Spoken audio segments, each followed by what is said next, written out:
که زمونږ استادو کې د چا دا اراده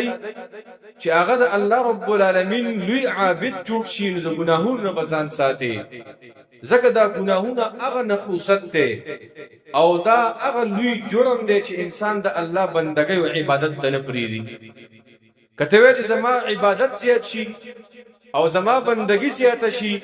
نو بیا ته د الله رب العالمین د محرماتو نه ځان ساته، د ګناهونو نه اجتناب کوه. ځکه چې کله یو ګناه کې هغه ته بل ګناه ته راکاږي، بله ګناه کې بلې ته به راکاږي او تا به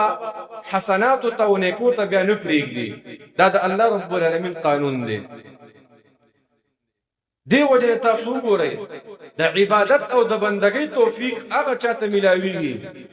چې الله رب العالمین هغه له د خیر اراده کړي او الله ته راضي او خوشاله. هغه خلق په خیر کې استعماليږي، د الله په عبادت کې استعماليږي. فاسق فاجر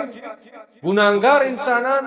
هغه الله رب العالمین خپل عبادت ته نه پرېږدي.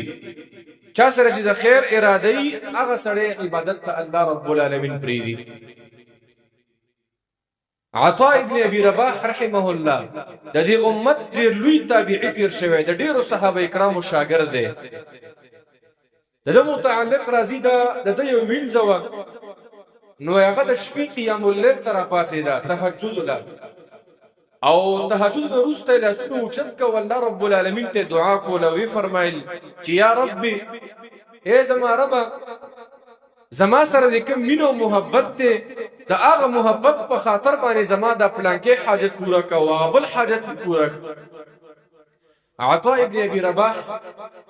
رحمه الله فرمایي دا کلمات چې ما واورېده وای ډېر تعجب کې شوم، نو ما دې وینځې ته وویل لا تقولي هکذا، داسې کلمات مه استعمالوه چې الله ما سره د کوم محبت دی د هغې په خاطر باندې زما دا دعاګانې قبولې کړه، بلکې داسې ووایه چې الله زما د سره کوم محبت دی، زما د سره کوم مینه ده، د هغې خاطر باندې زما دا فلان حاجت پوره کړه. وی ویل چې راته ویل عطاء ابن ابي رباح که ما سره د رب العالمین محبت نه وي، ما سره الله رب العالمین د خیر اراده نه وي او مینه را سره نه وي، په دې تکه توره شپه کې به الله رب العالمین زه خپل مخې ته نه ودرولی، ما له به د قیام اللیل او د تهجد توفیق نه راکولی، خو چې زه په دې توره شپه کې الله رب العالمین خپل مخې له ودرولی ما، دا د دې خبرې دلیل دی چې زما سره د الله مینه ده او زما سره د الله محبت دی.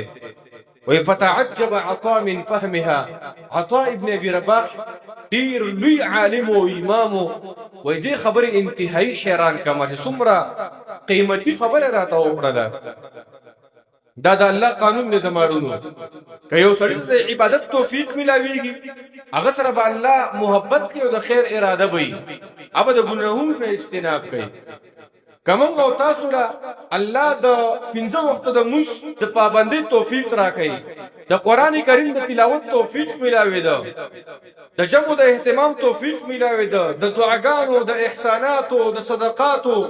او په دې نیکۍ کې به الله رب العالمین استعمالی، نو پوه شه چې الله رب العالمین خوشحاله دی، زموږ نه موږ سره محبت دی. او که تا ته د سحر د جمع توفیق نه میلاوېږي همیشه او تا الله رب العالمین جمعات ته نه راولي او تا ته الله رب العالمین د خپل کلام د تلاوت توفیق نه درکوي او تا ته د دعاګانو توفیق نه میلاویږي او ته د الله په عبادت کې نه استعمالې دي، نو بیا ګوره ځان سره په دې باندې محاسبه وکړه چې زما نه الله رب العالمین ناراضه دی، الله رانه خفه دی.